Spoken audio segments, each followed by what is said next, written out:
Okay, so previously I took a Generation B flat whistle and trimmed some off the top because I wanted to get a B whistle for a gig that I had. That gig's now over, so I'm going to keep messing with it some more. I want to get it to where this will play B/C. That's my dream here. So I've got an unadjusted Generation B flat here next to it. I've so far taken, so in the last video, I'd taken almost an inch off of the top of the B flat whistle. That made it so it was playing a decent B. Did a pretty good job for the gig. It worked out pretty well. Just barely, I went ahead and trimmed off just a little bit more off the top because I'm trying to get it up to where it'll play C for me. So at this point, I've taken just a little over 1 inch off of the top of the B flat body. So a little over an inch off the top here. And this is how it's behaving. So I've got the head all the way just as snug and tight as it can get there. So you can see my low B, it's not quite turned into a C yet. What started out as a B flat, I got up to about a B, and now I want to get it up to a C. But here's the thing: if I play the second octave tonic note for the whistle now, pretty darn close to a C. I'm about there. If I just blow a little harder, I get there, you know? So that's got me thinking, oh, okay, so I've about reached the point where I need to be at as far as trimming the top to get up to a C. I need to trim a little bit off the bottom. Because once that air comes out the bottom of the whistle, right, what's happening here is I might get my high note up to a C, but then I might have too much body down here so that I'm never going to get that up high enough without sending this way too sharp, right? So I'm going to go ahead and trim some off the bottom now. Why not, right? We've come this far. We've come this far. Why not go a little bit further? Um, so I don't. I'm just gonna take a chunk off. I don't know how much. I don't know how much. I don't know what I'm doing at the top end of the whistle, and I feel like even less so do I know what I'm doing at the bottom end of the whistle. So I'm just gonna take a chunk off.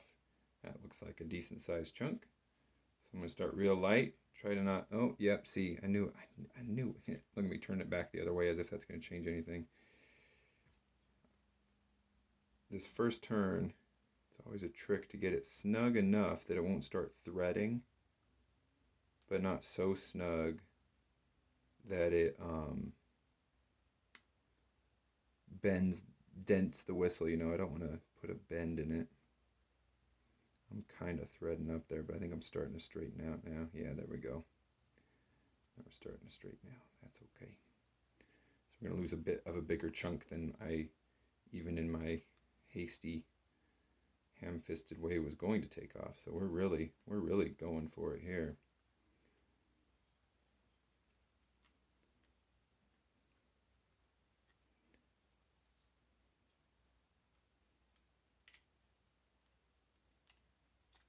Okay, there it goes. Let's see if we can get that last. There we go. All right, now we have a shorter bottom and a shorter top. Let's just see what happened there, because that was a big chunk. That was a decent sized chunk off the bottom.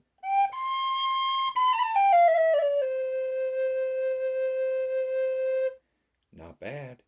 Not bad. Okay, so now we're just a little bit sharp at the top end. So I'm going to bring the head of the whistle out just a little bit, flatten that down. Try a little more. A little bit more still.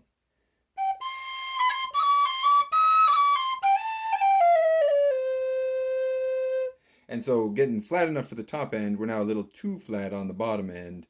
So what should I do? I think maybe I will take just a little bit more off the bottom. Yeah, just checking the top again. It's definitely trending sharp now. So I've got wiggle room at the top that I can bring the head down and further and further out to flatten that pitch.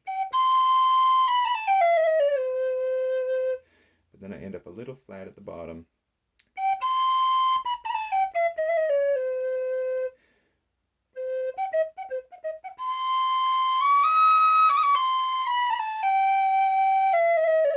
Okay, yep.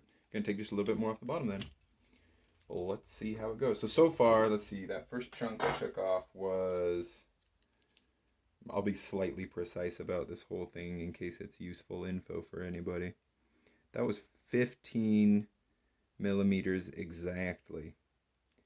So that's about, what is that? About a half inch and then a little chunk more. So something like 5/8 of an inch. We're going to take off another something like an eighth. Let's see if I can do this without it turning into more than I intended this time. Get just on the edge there. Ooh, not quite tight enough. Back up just a little.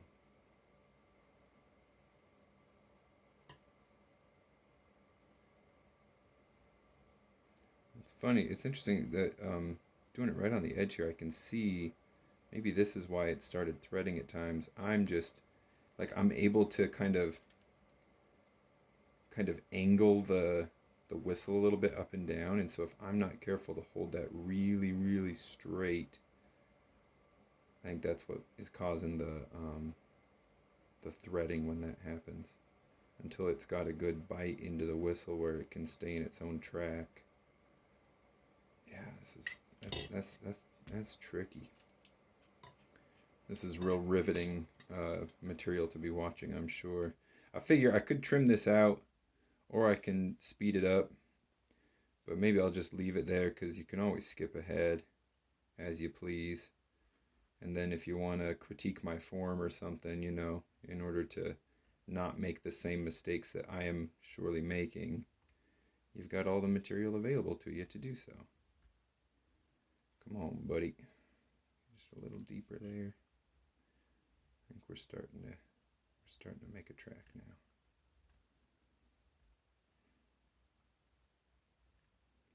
It's going to be a pretty darn mangled end of the whistle, however this comes out. Unfortunately, I'm definitely scratching this up a lot. It's going to be hard to have it come out looking pretty. Wherever the final cut ends up, it's still really wobbling around.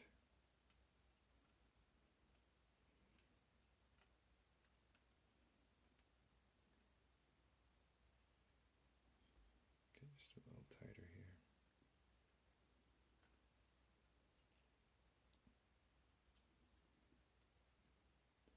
When I can get this one done, if it's even semi-usable, I'm going to send it to a friend of mine who, when I showed him the first bit of mangling that I did to the whistle, he suggested I call it a degeneration whistle. That was a pretty good joke.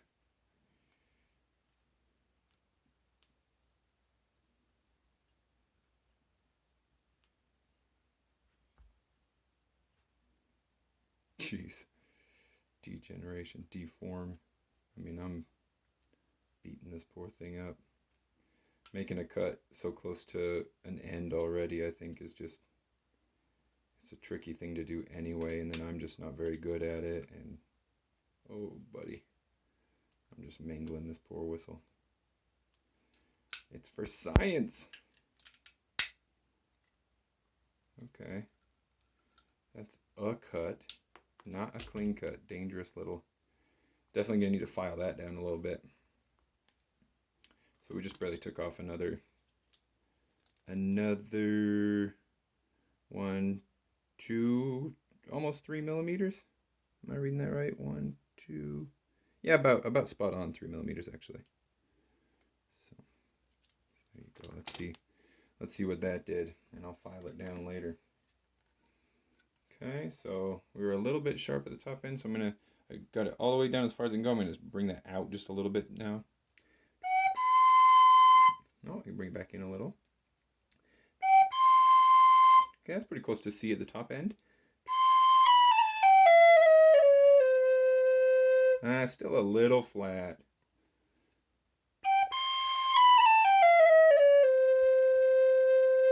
Yeah, probably expecting this to balance perfectly into a key that's so far away from the originally designed key, you know, to get from B flat all the way up to C. Like, probably there would be some hole spacing as well as sizing that would be different if this were by design, you know. So probably reaching a little bit here.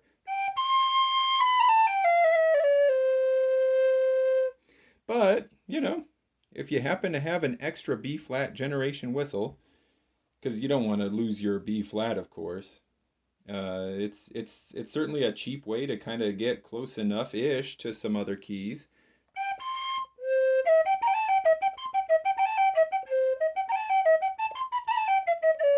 Yeah, it's kind of funky. That is kind of funky. Maybe some tape to fine tune some of the notes would make it so this would be a more reasonable C whistle. Now, I wonder though, is there enough leeway left in here that I could still get down to B? That's the thing. Ooh, now it's too sharp for B. So there, I don't, what could one do? One couldn't really tape. I mean, like taping over the bottom of the hole of the whistle isn't gonna have the same effect as adding tape to a sounding hole, of course. So can I get any more flat than that? Let's see how. I'm just seeing how far out I can take the whistle. So if I get right, just right on the lip there, and then blow really softly, I can kind of get B to work. Top end B though, also a lost cause. So maybe if executed a little bit better, this could be a dual B/C whistle. But right now, I think what I've found, at least with this first test, um,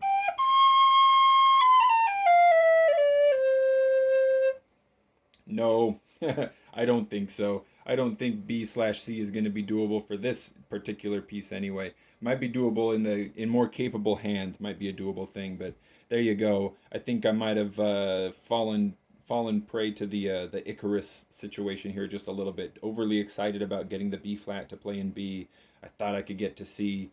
I flew too close to the sun. I flew too close, and that's okay. It's still been a lot of fun.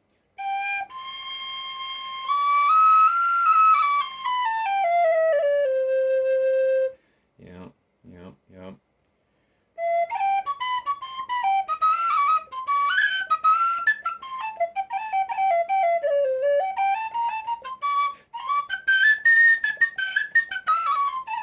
Yeah, there's some funky stuff happening in those middle notes right there. I don't know. I'll play around with it some more, maybe with some tape. It's still going to be a usable scale, but yeah, the D generation whistle. There you go.